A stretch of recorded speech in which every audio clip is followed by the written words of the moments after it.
Good morning, everyone.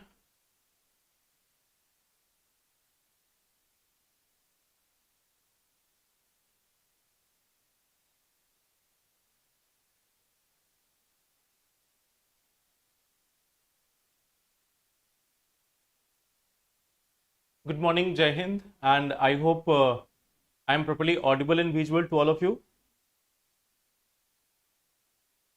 Good morning. So, I welcome you all to this editorial session. So, how is your answer writing going on? How is your practice going on?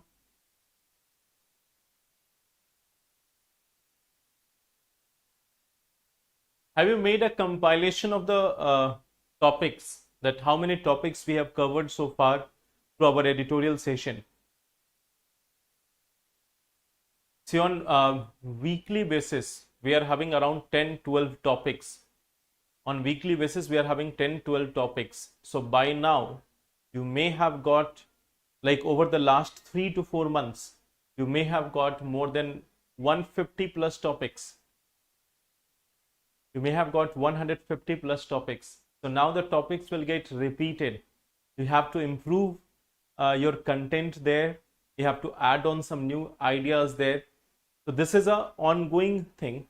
Like editorials are something which will always be bringing some new perspectives, some new points. So you have to add on these things with your syllabus. You have to match it with syllabus. You have to add with the previous notes. So that is one thing which you have all to do. So let's start today's session. Now in today's session, the topics which we are going to see, the first topic is with respect to the FCRA law, the Foreign Contribution Regulation Act. There have been some new modifications under this FCRA. So we are going to examine this, that how the new modifications are going to impact, what will be the impact of it on the NGOs. So we are going to see that. Second thing is, when we talk about the defense, there is one article which is with respect to the theaterization of Indian armed forces. So we are going to see that what challenges we may face and what actually we need in our defense forces. That will be the second article. Third article is about a ILO Convention 193, which India has not voted in favor. India has abstained from it. So there is a criticism in that part, that why India should have voted in favor, or what are the issues with respect to gig workers in India. So this is again related to gig workers. I hope I am properly audible to everyone. I think I am properly audible to everyone.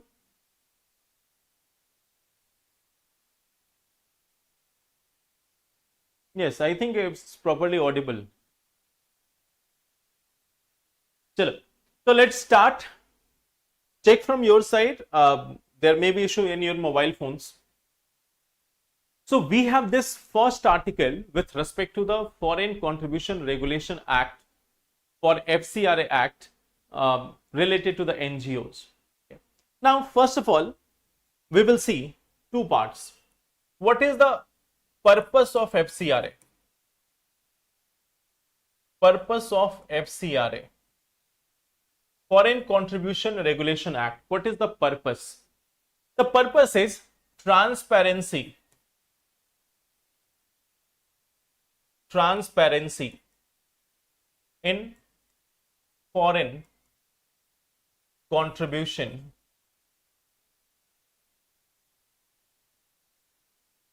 to Indian NGOs.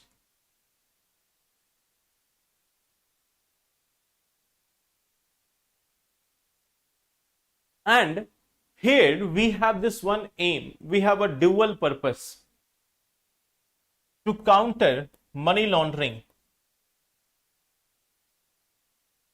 to counter money laundering via NGOs. That is one of the aim.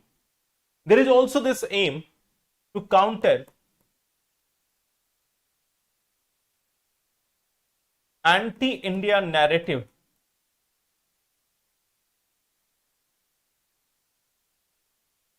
narratives by foreign donors.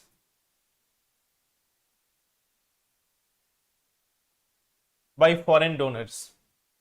So there is three basic aim. There is three basic aim. We need to have transparency in the foreign funding. We need to counter the money laundering, and at the same time we also need to counter this anti-India narrative by foreign donations. These are the three basic purposes that we see on one side. Okay. Now on the other side, we have this one thing called as the civil society organizations or the NGOs. What is their purpose or what is their relevance? NGOs relevance. Why they are equally important? If we are talking about the NGOs in country, why they are important? They are important because they are helpful in spreading awareness. They are helping in spreading awareness. They are also helpful in like education, providing education. They are also providing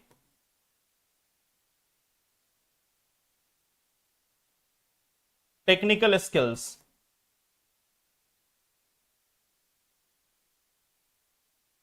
Advocating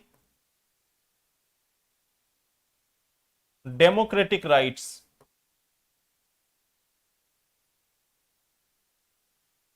We see that they are there for women empowerment.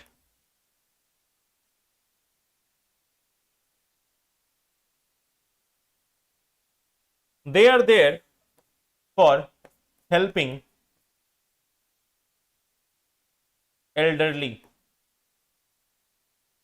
They are there to serving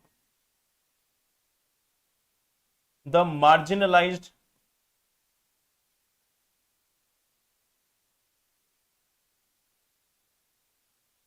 community. They are there for serving the marginalized community. We see that they are also focus on improving nutrition. They are working for child welfare.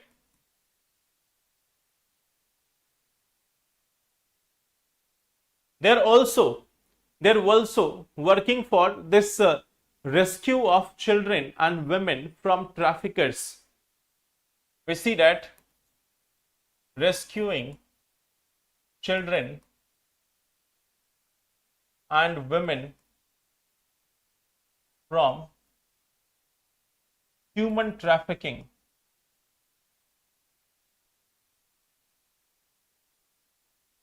So they are also rescuing the children and women from human trafficking. That is also one of the duty, or that is also one of the work of these NGOs. They are also working for environmental. They are also working for environmental conservation. Environmental conservation. Okay.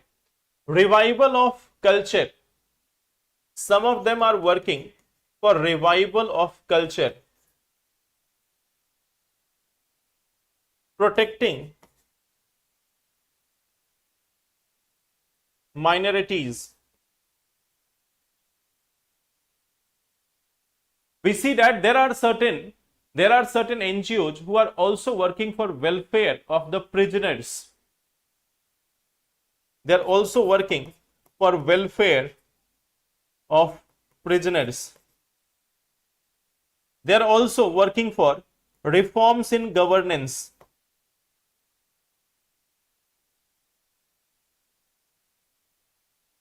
And so on. There is a very long list. There is a very long list of what is the relevance of NGOs in any of the democratic nation.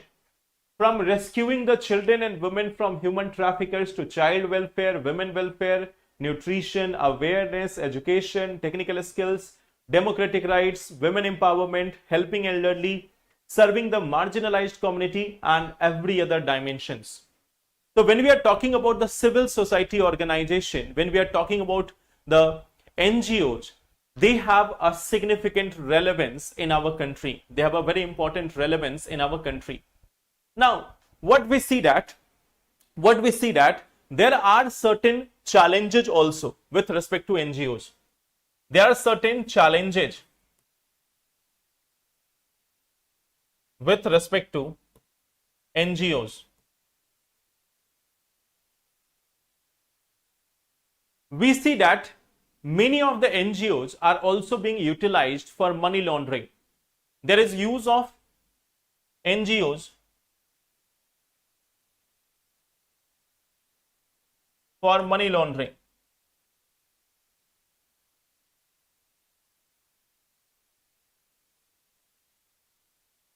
This is also being used for tax evasion. They are also being used for tax evasion. We see that some of them are also used to promote anti-India narrative.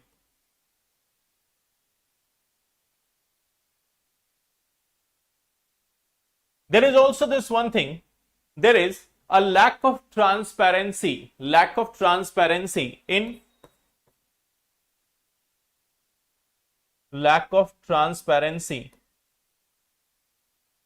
in receiving funds and utilization of the funds. Utilization of funds. There is a lack of transparency. We see that the administrative expenditure,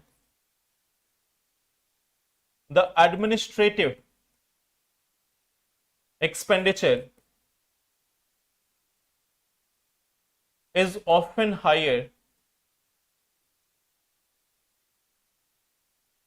than the original purpose.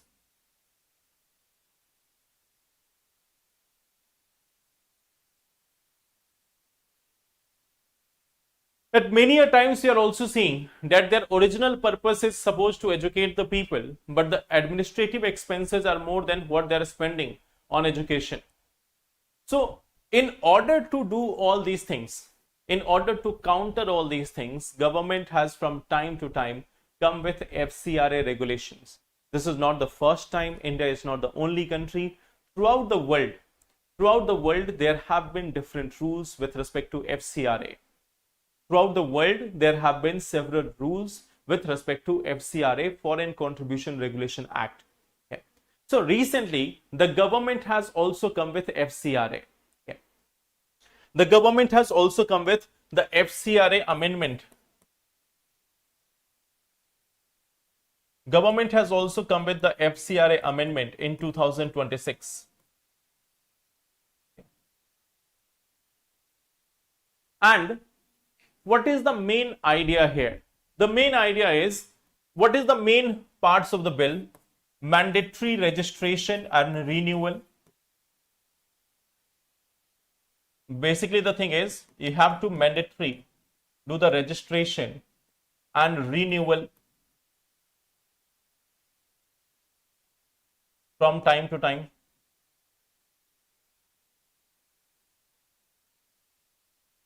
Then there is one of the part that clearly defining it is asking about clearly defining the source of fund and the manner in which utilize.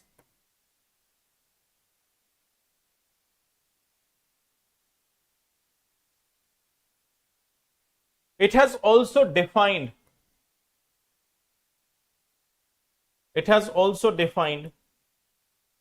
five broader segments for receiving foreign fund. It has also defined five different sections like education, economic, religious, cultural, social. So it has got 5 different segments under which people can receive the fund.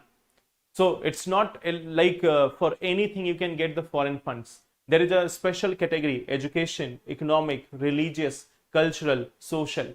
For these portions, any of the NGOs can receive the foreign funding. It is also talking about reduction in administrative expenses. Reduction in administrative expenses. That if you are getting the funds for the welfare of any society, welfare of any children or education, the administrative expenses should not be generally more than 10%. Okay. So it is defining according to different nature of NGOs. So it has also defined it that how much funding can be used for administrative expenses.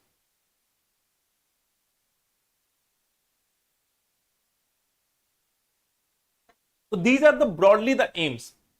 Now the thing is, there is one part of it that the union government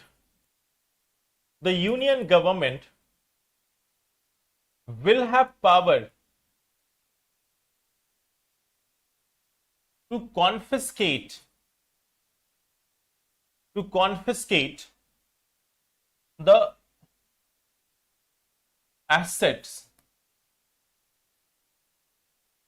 in certain conditions.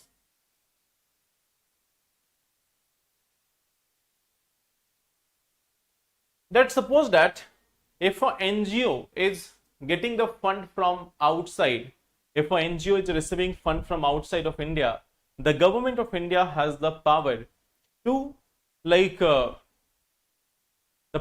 confiscate the assets if some of the rules are not followed by the NGOs. This has emerged as one of the most controversial part of this FCRA. Okay. So let us now see that what are the parts which we are talking that it is a challenging aspect. Let us see them one by one, that what are the issues which we have seen. Okay. First thing is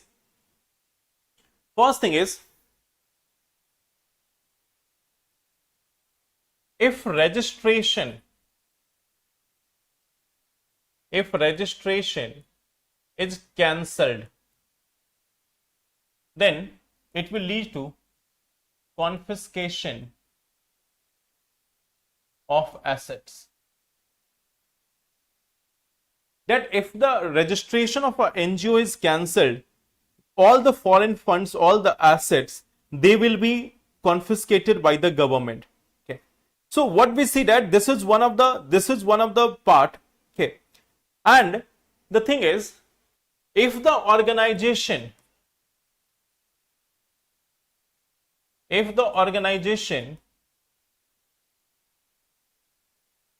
fails to get the registration renewed, then permanent transfer of assets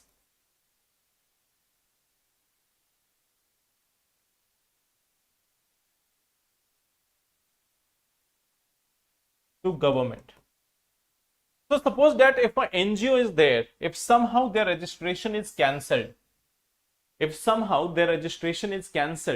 then with immediate effect, if the registration of an NGO is cancelled, then with immediate effect, their entire assets are going to be confiscated by the government. The one which has been partly funded by a foreign contribution, that will also be confiscated. So any of the asset which has been created by a NGO, by a foreign funding, is going to get confiscated by the government. And if they fail to get their registration renewed within a certain period of time, then the entire assets will be transferred to the government of India. This is one of the major challenge which we see here. Then why we see what we see that there is one thing, this asset confiscation can also be on the basis of a complaint. It's not on the basis of the court order, that we are not even waiting for the order of the court or whether the complaint is true, valid or not. Okay. So we see that the second thing is, even on the basis of a complaint, even on the basis of a complaint,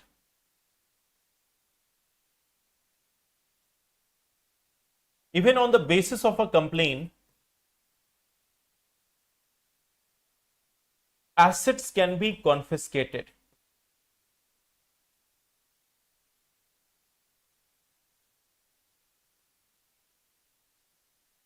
So it's not that the complaint has to be verified by the judge or verified by the court.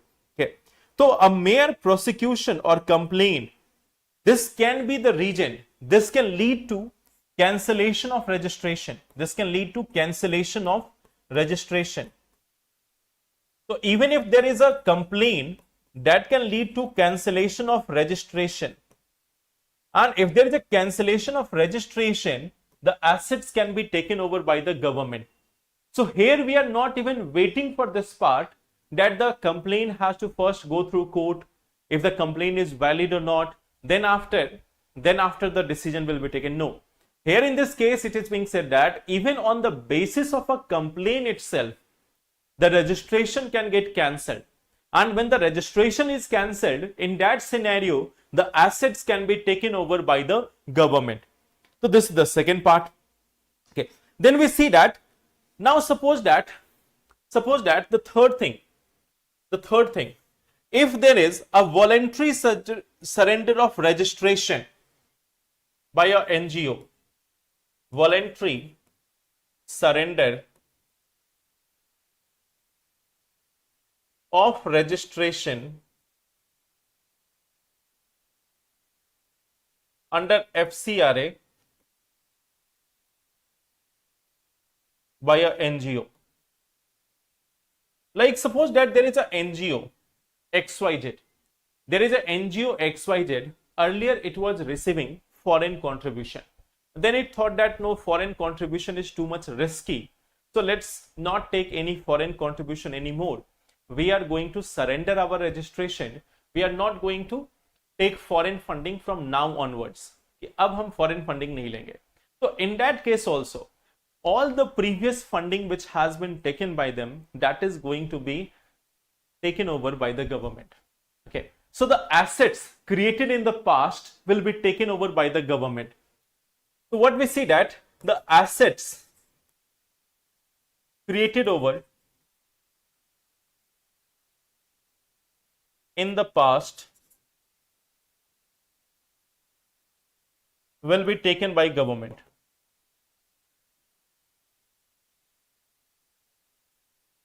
So the assets which are here, it's going to be taken over by the government. Okay. So this is also one of the part. Okay. Now, at the same time, the government has this authority. The government has this authority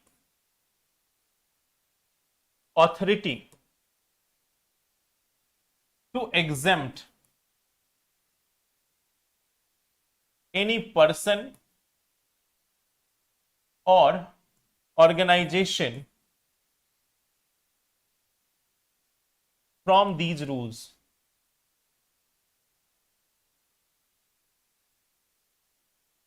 So these rules have been framed. ये rules बनाए गए. But government has the ultimate power. Government can decide that this rule will be applicable on whom and this will not be applicable on which section. Okay. So here we see that government can have a preferential selection. A preferential selection may be there. There can be a preferential selection of NGO.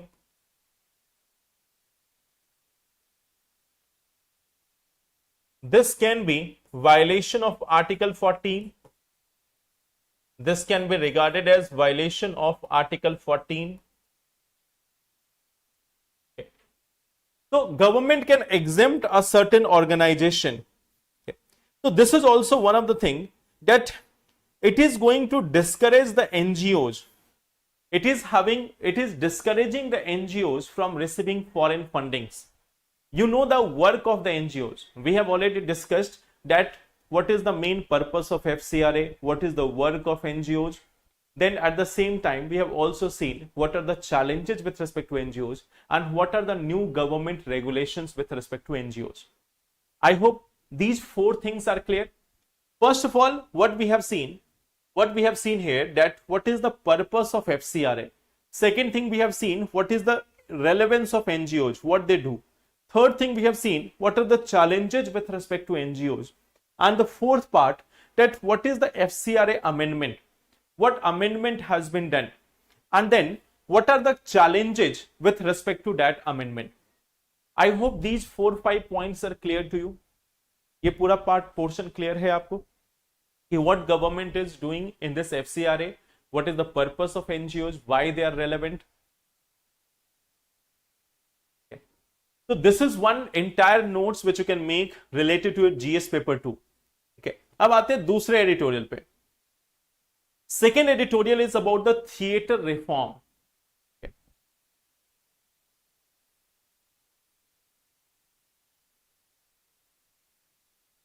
Sir, what's 5 component education, economic, social is not better in India because in economic comes poverty and unemployment. So before solve this problem, I cannot understand your question. Way forward is something which you have to write from your side. ये way forward आपको अपनी तरफ से लिखना है कि what should be done. Ruchi, can you frame your question once again? Not yet. It is a bill right now. It has not been passed yet. It is a bill right now, but it is more likely to be passed.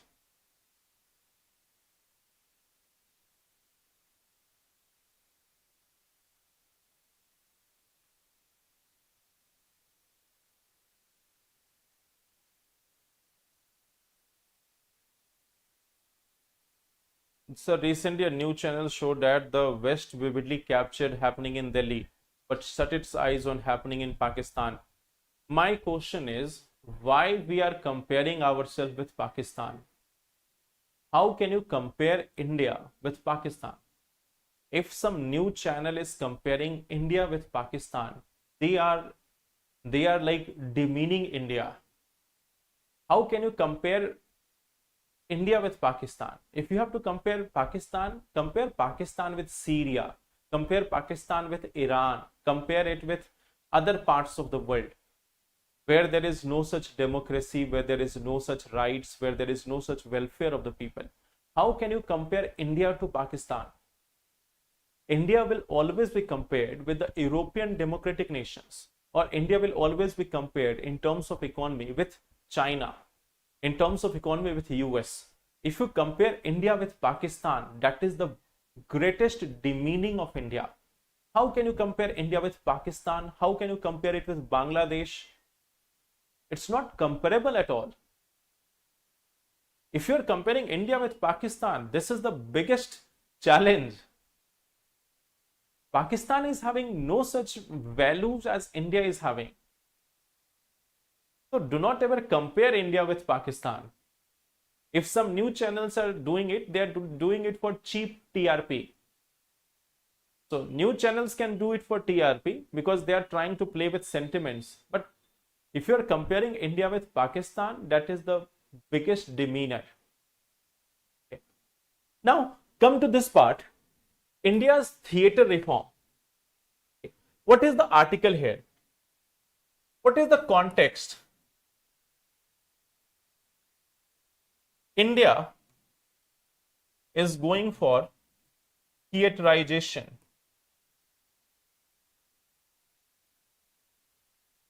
of armed forces. What is the meaning of theaterization? The meaning is clear that when we are talking about it, when we are talking about this, we are bringing all armed forces under one single command.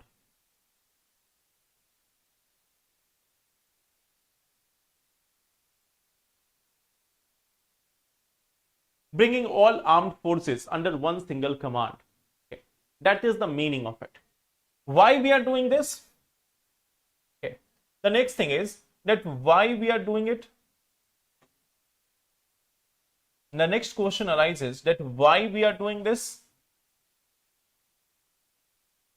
When we are going for theaterization, it is about quick decision making, integrated approach,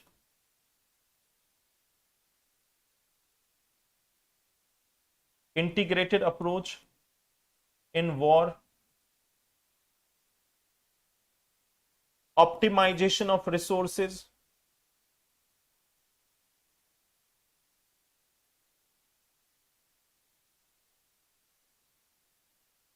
so what we are trying to do, we can have a quick decision making, we can have an integrated approach in war, and we can have optimization of our resources. That is the main such a concept or main understanding that why we are going for creating a single command or theaterization of the armed forces. So why we are doing it? It is for quick decision making, it is for integrated approach in war, it is for optimization of resources. Okay. Now see this one thing. But when we are going to do this, there are certain inherent challenges during transition.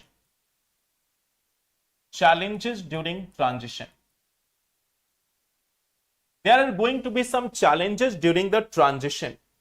Okay. What is the major challenge which we see? That we will have a knowledge gap and lack of leadership. Okay. We see that there is going to be a knowledge gap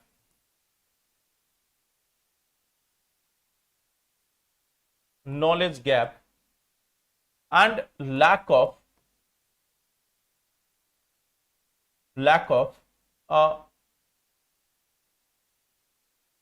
leadership.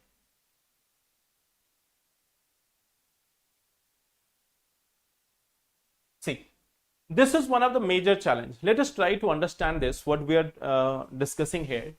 Okay. What is the knowledge gap? See, all the three forces, the army, the air force, and the navy, they have been operating for the last 75 years in a different manner. They all have their own set of code, they all have their own leadership, they have their own set of principles. So they all have been working in a different manner, they all have been working under a different leadership. Now what we see that they all have been created under one single chief of defense staff, or they have been unified under a single command.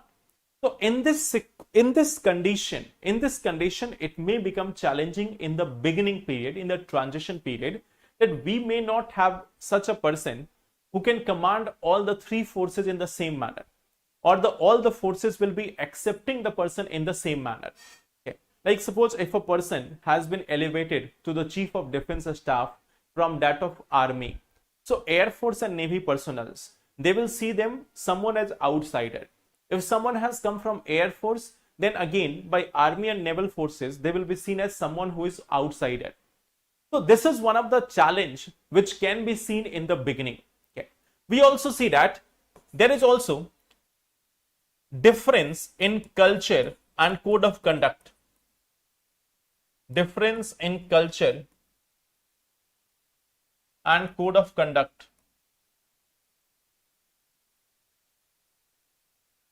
of the three forces.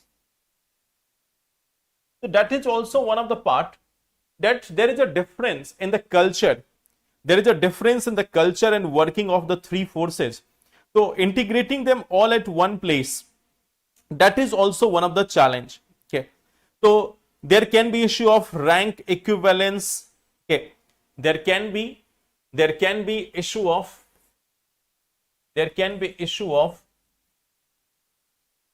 rank equivalence. Okay. There can be issue of career uncertainty.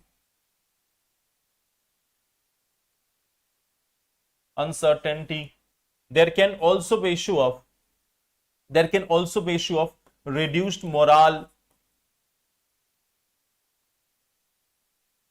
Like suppose when we are talking earlier, what we used to see, that suppose there is a person who is the armed chief of army.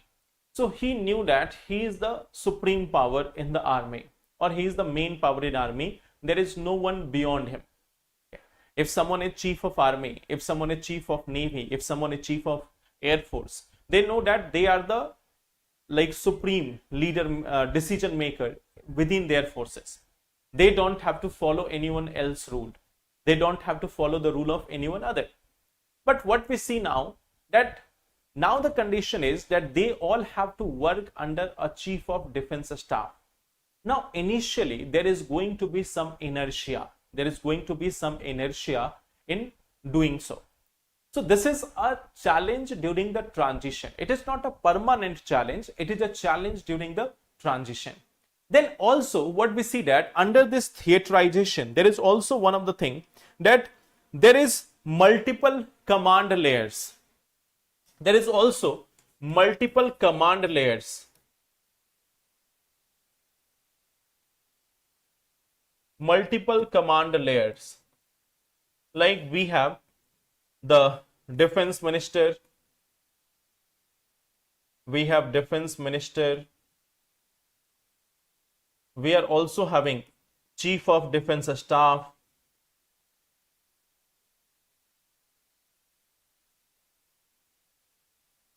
then vice chief of defense staff,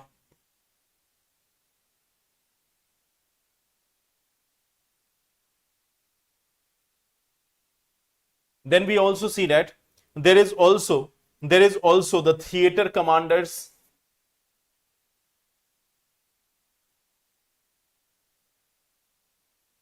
So we see that multiple command layers. This can lead to, it can lead to delay in decision making.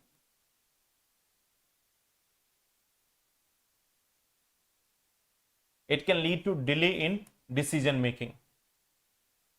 It can lead to delay in decision making. So main purpose of theaterization was to make sure that the decision making becomes quick and effective.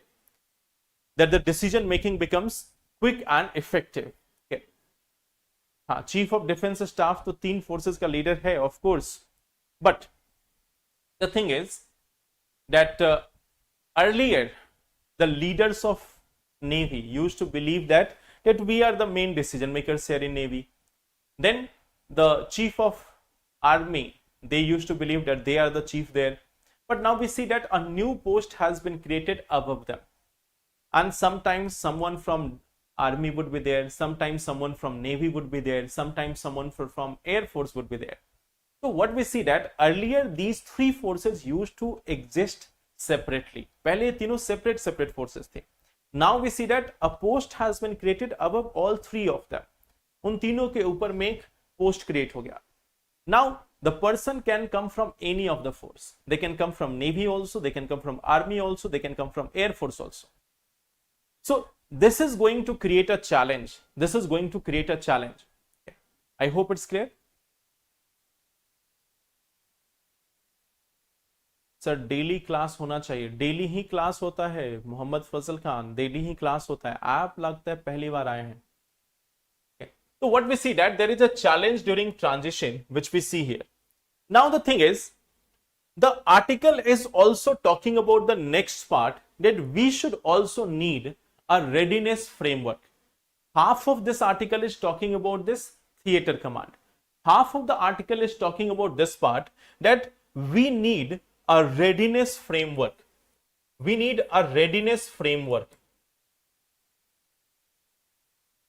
We need a readiness framework.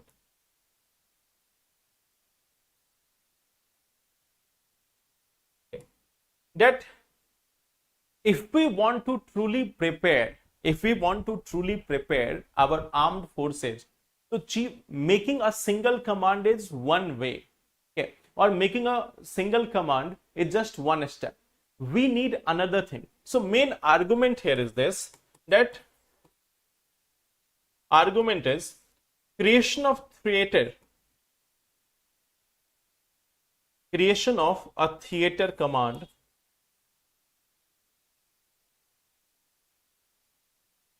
is fine, but we need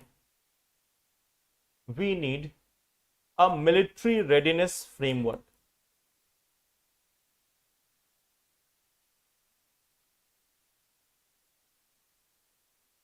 What we need a military readiness framework.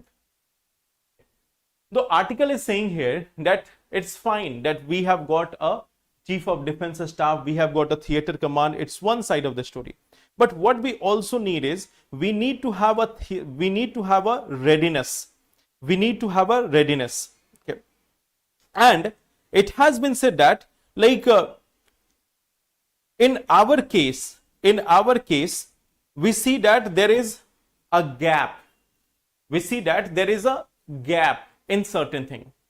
There is existing gap. There is existing gaps, like gaps in logistics,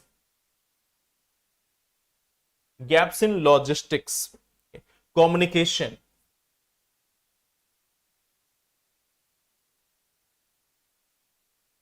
and interoperability.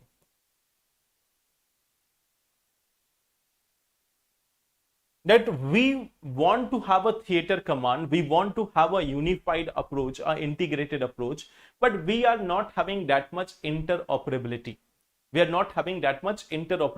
So that is one of the reason. Okay. So what we see that it has said that like when we talk about this, it says that we have to work on weapon modernization. Okay. Lack of weapon modernization, that is also one of the gap. Lack of weapon modernization. There is a lack of weapon modernization. It is also saying that we are focusing on like planning and preparedness, but ability to continue a war, ability to sustain a prolonged war.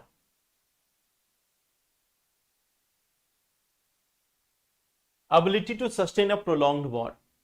Basically, three things are being highlighted. One thing is that how much we are prepared, in terms of logistics, in terms of communication between the three forces, in terms of interoperability with respect to the use of the assets of the three forces.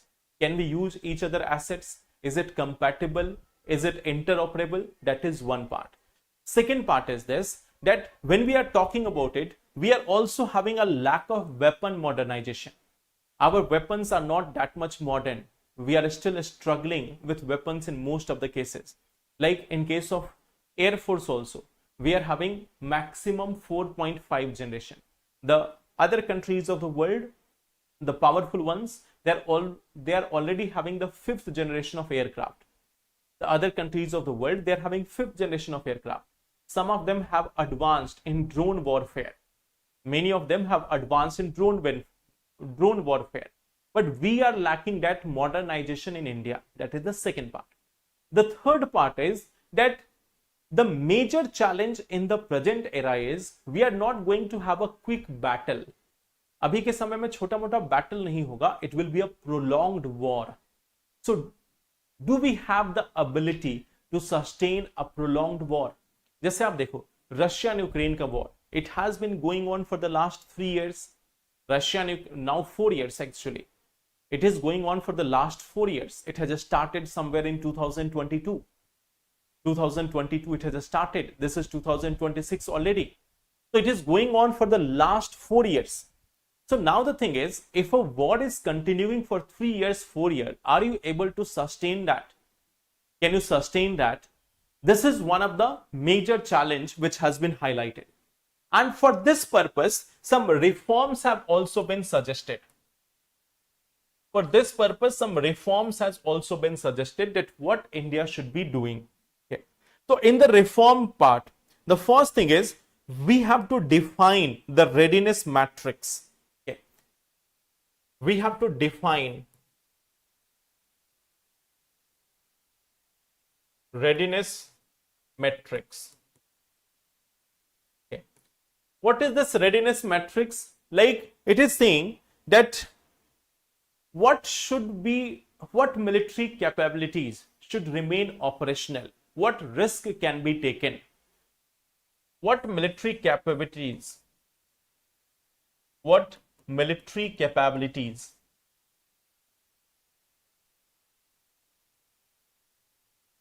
should remain operational, like in what field we should always be active, then what risks can be taken,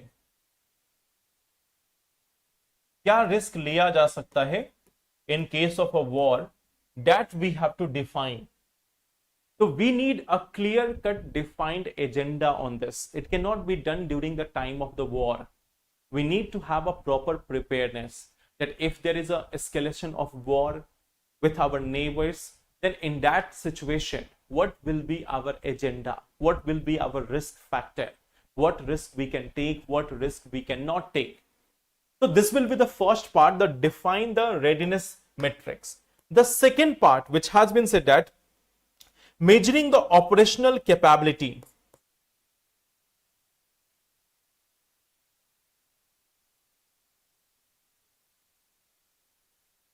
How much capability we are having. Okay. Measuring the operational capabilities. Okay. Like how much we have ability to sustain prolonged wars, force readiness, okay, surge capacity,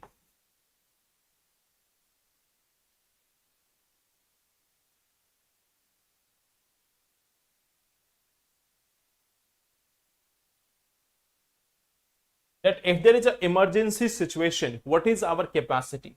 So first thing that we need to do is to define our readiness matrix, that how much prepared we are, what portions of militaries or what systems should remain operational, what risk can be taken. That is something which we have to define. The second thing which we have to see is that when we are talking about a war, what is our capability? We need to find that. The third important factor which has been highlighted here, the third important factor is we have to create readiness oversight institutions, the one which will be measuring these things. Okay, that like there should be a defense readiness council, defense readiness council, to evaluate readiness, how much prepared we are, how much ready we are for any sort of war. And we have to also hedge the transition risk, that right now we are hedge the transition risk. What we see, that at present there is a phase of transition. At present there is a phase of transition. So use of diplomacy to avoid war in near future, कि जब तक हम पूरी तरीके से prepared ना हो जाएं, we should be avoiding the war, कि जब तक हम पूरी तरीके से तैयार ना हो तब तक हमें वॉर को अवॉइड करना है. तो these are the four things which has been suggested here. I hope ये क्लियर है आप सबको.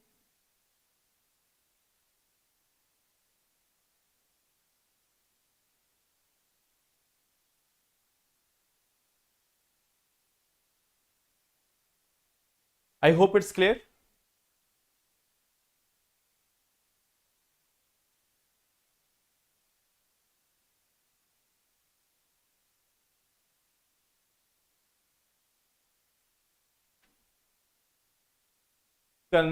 concentrating so much power in single hand can also lead to military dictatorship, isn't it?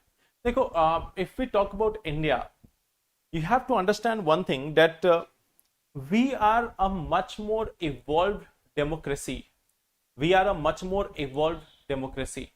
And in our country, the army is very much disciplined. In our country, the army is very much disciplined. They are not having the political ambitions. They are not having the political ambitions. So there is an evolution of democracy. There is a much more mature democracy in India. So if a country is having a mature democracy, in that condition, army becoming dictator or army ruling the country is generally not possible. So there is a difference. First thing is, we are a much more mature democracy. Second thing is that in our case, the army is also disciplined. Now, if we talk about our neighboring countries, of course, there have been military rules in them. In Sri Lanka also, in Pakistan also, in Bangladesh also, in Nepal also from time to time, in Myanmar also. So what we see that in our case, the military is not having such ambitions. It is much more disciplined. It knows what it has to do, what it doesn't have to do. So that's a better part for our country. We are a mature democracy. Now coming to the third part, अब आते हैं तीसरे section पे. The third section is India's refusal to uphold a global law on gig workers.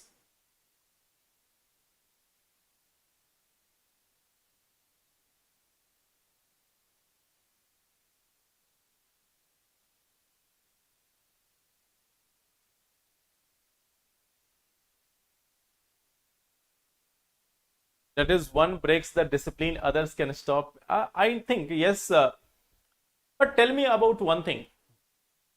In case of other countries, like if we are talking about Pakistan, if we are talking about Sri Lanka, do you think that they have the same level of institutions as India is having? Plus, the mindset of the people. We are not ready to tolerate the political leaders. You can see that from time to time there is so much huge protest in country with respect to the political leaders. So do you think that even if there is a slight change in the policy, even if there is a slight deviation, if there is any such law which is coming, which is going against the public liberty, if there is any such law which is going against the public liberty, if there is any such thing which is going against it, do you think that the people of India are ready to accept it? So even if we are having a slight change, the people will not accept it. See, there is a concept about power. The power lies in the heart of the people, not in the institutions. The power resides where people believe the power resides.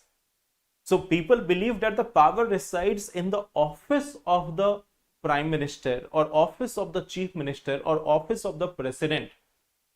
It doesn't reside in a person. Take the example of Supreme Court. The power resides in the Chief Justice of India, not the person.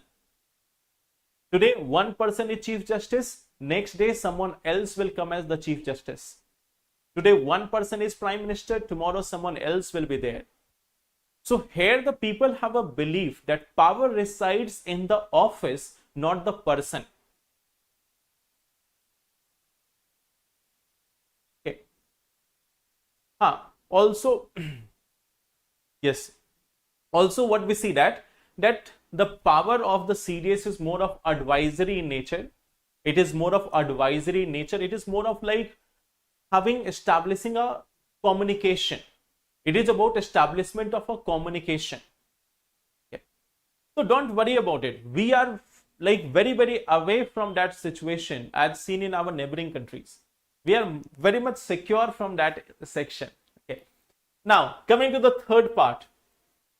So, ILO Convention number 193. This is the one case. ILO Convention number 193. This is a convention, ILO Convention number 193. What is the aim here? We have this ILO Convention number 193. What is the main aim here? If we talk about this, this is the first legally binding international treaty which is protecting platform workers. Okay. So what we see that first legally binding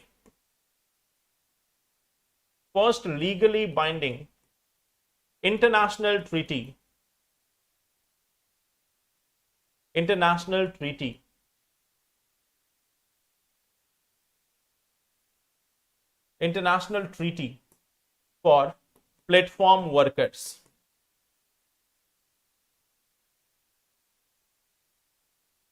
This is the first legally binding international treaty for platform workers.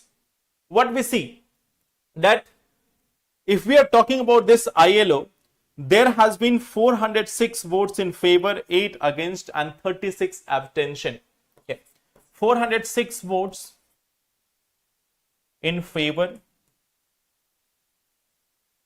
There have been 8 votes which has been against it, and there has been 36 abstentions. Means no voting. So the Indian government is among the parties who are abstaining. Indian government abstained. Here we see that there have been 406 votes in favor. Now you have to understand this one thing. In ILO, this is a tripartite institution. So labor also participate. Then we have the employer who also participate. So employers like Indian Employer Association and Labor Association.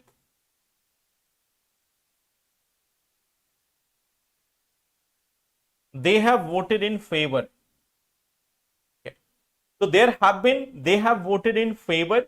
The Indian government has voted against this. So from every country there is 3 votes. For every country there is 3 votes. So Indian employers, they have voted in favor of it. The workers, they have voted in favor of it. But the government has abstained from it. Government has not voted in the favor of this. When we talk about this, we see that China, Brazil, Germany, France, etc., they have voted in favor. Okay. Now, what it says? It says that there should be a negotiated statutory or negotiated minimum pay. What are the main provisions? The core provisions of this. What are the core provisions? Statutory or negotiated minimum pay. That is something which has to be assured. It also says that there should be timely payment of wages. Timely payment of wages.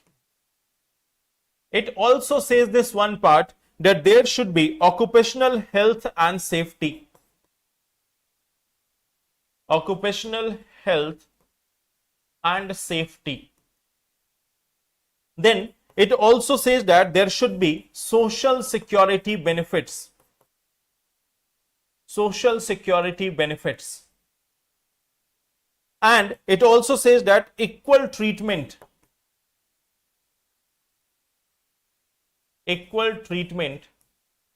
comparable to other workers.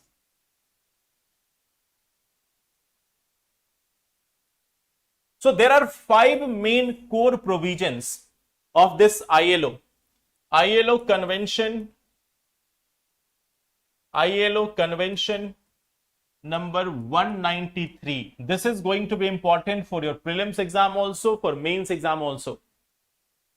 This is something which is important for prelims as well as mains exam. So ILO convention number 193, it has these core provisions that what it is advocating. Now the question is that when we are talking about this, like why did India abstain? Okay, why did India abstain? Okay, so here it has been said that first thing, why India abstained?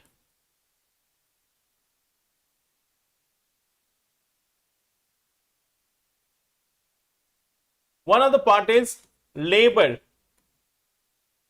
It is a concurrent subject. Labor is a concurrent subject. So union government cannot promise the same for every state government. Then we have got India is having its own labor code framework. India is having its own labor code framework. Okay. Then third part which it has said that like India can ratify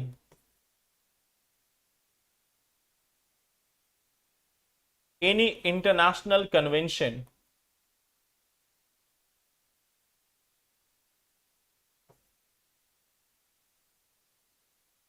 only when there is full conformity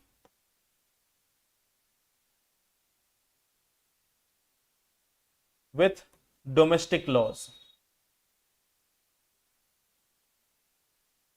If it is included in our domestic laws, if it is part of our domestic laws, only then we are going to accept it. Otherwise, we will not be abstaining. We will not be accepting it. So what has been said? Government has said that this is a concurrent subject. So we cannot say for all the states whether they will agree for it or not. Second thing is, it has been said that India is having its own labor code framework. We are already looking for the welfare of our gig workers. Third thing, it has been said that India can ratify the international convention only if there is a full conformity with our domestic laws. So our domestic laws are already there. If the international convention is as per that, according to that line, without having any major change, then only we can become a party to it. Otherwise, we cannot become a party. So this is one thing which has been said by government, that why we have not done it. Okay. Now, when we talk about India, when we see the situation of our gig workers, see, when we are talking about the gig workers, we have got 7.7 million gig workers in 2022-2021. It is expected to reach 23.5 million by 29-30 as per the Niti Aayog estimate. So we are going to have 23.5 million gig workers by 2029-30 as per the Niti Aayog. What we see that they are constituting about 6.7% of India's non-agricultural workforce. Okay. We see that 39% of them are earning 10,000 rupees or 25,000 per month. 34% of them are earning 25,000 to 40,000 per month. Many of them are doing 12-hour shift, pay fuel cost themselves, receive no overtime, and only 15% of them are enjoying social security. So we see that in our country, the gig workers are not in a very good situation. Okay. So we see that like there has been some changes, there have been some part, but we see that still it is a challenging situation for us. Okay. So this is one of the topic, ILO convention, that India has abstained from voting on it. Of course, it is going to weaken our commitment towards the gig workers. Okay.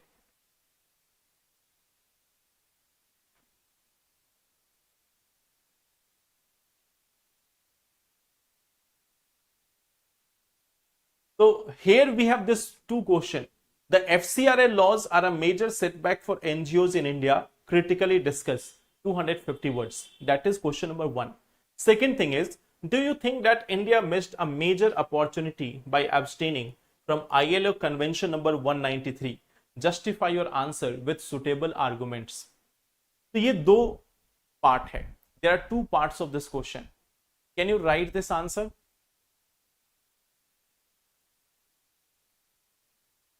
Yes, please ask.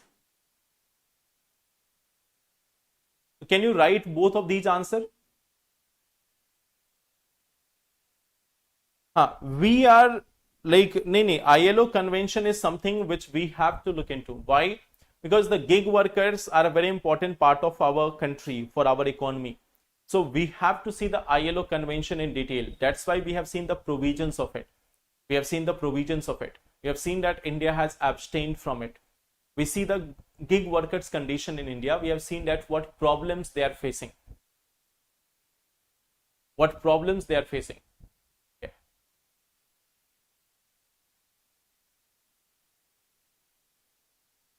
So try to write this answer. Okay. Now, coming to the last day question. कल हम लोगों ने जो question देखा था उस पे आते हैं.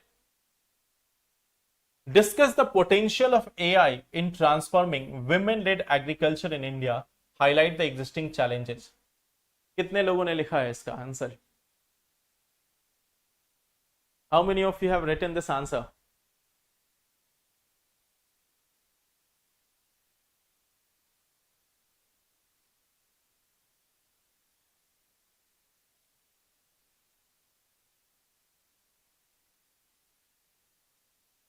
You have written? So let's see this one thing. Now, if we are talking about discuss the potential of AI in transforming women-led agriculture in India. Cab drivers will come under the gig workers. So what we see, first of all, you can mention about AI a little bit. That you can mention about a few tools. Okay, like we have the e-Kisan Mitra, or we are also having Bharti AI. You can give some example. Okay, let me give you one thing. You can start with some example that there is one thing called as Bharti AI or e-Kisan Mitra.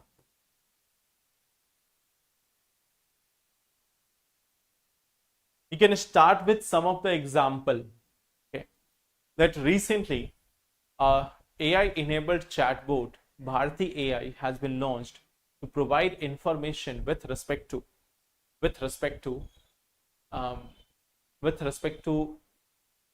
agriculture in India. It can facilitate the information about agriculture in local languages also. तो यहाँ से आप इसकी शुरुआत कर सकते हो. So this is one of the part. You should search for some AI tools related to different topics. आप जो टॉपिक तैयार कर रहे हो ना, suppose you are preparing agriculture, you are preparing industry, you are preparing social justice, you are preparing women empowerment. So try to have some examples that what chatbots, what AI tools are there which are specifically for them. So you can start with this one part that we are having the Bharti AI or e-Kisan Mitra. These are certain tools which has come up in the recent times in order to facilitate the agriculture related information or agriculture related schemes information to the farmers of India. Okay. So इससे आप start कर सकते हो. Then you can mention potential of AI. Then you can mention about potential of AI in transforming women-led agriculture. अब देखो यहाँ पे there is a keyword. कई लोगों को कीवर्ड में जो कंफ्यूजन होता है, here the keyword is discuss. तो what you have to do, कि जब डिस्कस आएगा you have to first give the heading potential of AI in transforming women-led agriculture. Then you will give the first point, which will be precision farming.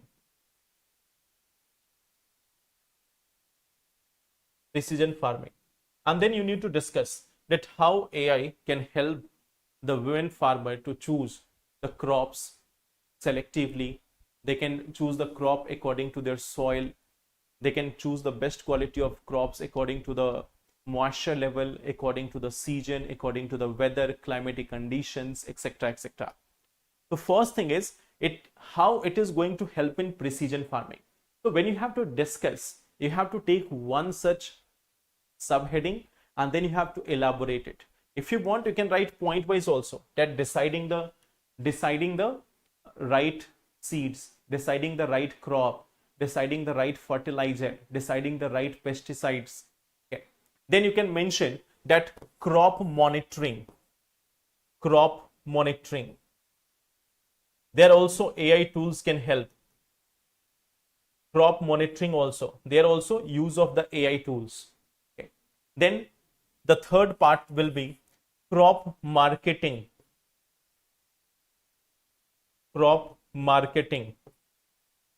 Fourth part will be credit and government schemes. तो इस तरीके से 4-5 point को आप बनाओगे और हर part को elaborate करोगे कि how it is going to help the farmers, how it is specially going to help the women farmers. तो you have to make 4 broad headings और उसके अंदर छोटे छोटे सब पॉइंट्स आप बनाओगे, तो then your keyword will be justified. तब जो आपका कीवर्ड है वो जस्टिफाई हो जाएगा. Then the second part is highlight the existing challenges. Okay. So after writing this part, then what you will start? Existing challenges.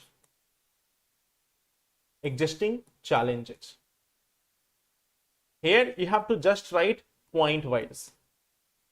Here you have to just write certain points. You don't have to go in the detail. जहां पे discuss था वहां पे detail में चर्चा करेंगे. जहां सिर्फ हाईलाइट करना है, we will just give a simple pointers. If what are the existing challenges, so we will write it point wise. So we have already seen the challenges. It is from digital illiteracy and how much devices they are able to access, the internet connectivity, so availability of or accessibility of AI tools in local languages. तो जो challenges है उसको आप यहाँ पे highlight करोगे. Just point wise you will mention that. Okay, one liner or 1.5 liner, that will be the third part. Then what you will do on the page, you can make 2 sides. On one side you can mention what government steps has been taken. You can mention it in a flow chart. On the other side you can write what can be the possible way forward. So here also you can write in point wise that what can be the way forward in this situation. So this will be one of the main part, that how you are going to address this, and then in final you can write the conclusion. Okay. In conclusion you can say this, that AI can help to achieve the twin goals of women empowerment, and in bracket you can write financial and social, and doubling the farmers' income in the country. Okay. So AI has a dual purpose. AI tools can be used to achieve both the things. AI has the potential to achieve the twin goals of our country, of Viksit Bharat. You can write like this also. AI has the potential to achieve the twin goals of Viksit Bharat. First, in that part itself, that it can help to achieve women empowerment, and simultaneously it can also help to increase the income levels of the farmers, or double the farmers' income, or doubling the farmers' income. So that 2 keywords, women empowerment and doubling farmer incomes, can be quoted there. So Viksit Bharat is one keyword which you are quoting in conclusion. Then you are quoting women empowerment also, and the third keyword you are quoting is the doubling of the farmers' income. So here in the conclusion also you can use 3 of these powerful terms: Viksit Bharat, women empowerment, and doubling farmers' income.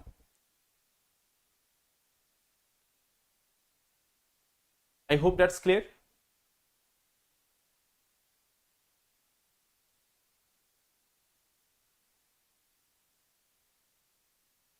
Sir, is cropping used in agriculture as at present? Yes, cropping is being used. Cropping is something which has been provided by ISRO, it is being used.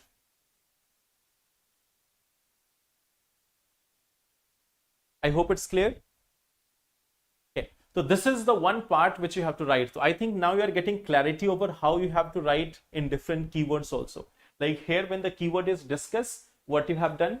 Then in the case of highlighting the existing challenges, how you have written, and in writing the conclusion also, how you have to use some of the keywords.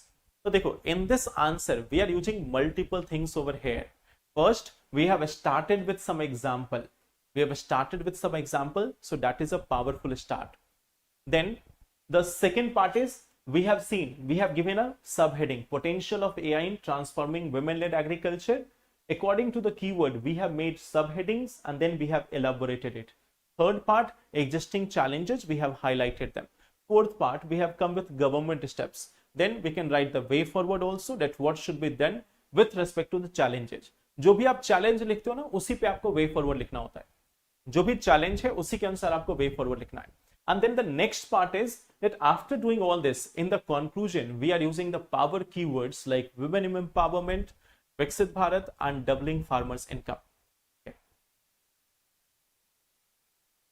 AI has the potential to transform women from agriculture laborers into informed agri entrepreneurs by enhancing productivity and market access. Yes, you can also write that. Okay. You can also write that. So that will be all for today. Thank you everyone. देखो, we are discussing Dev 38. We are also discussing some editorials in the evening session also. At the end of the session, we are discussing at least 1 or 2 editorials there also. So don't worry about it. And we will do it there also. So thank you very much. Take care. All the best. Jai Hind. Thank you.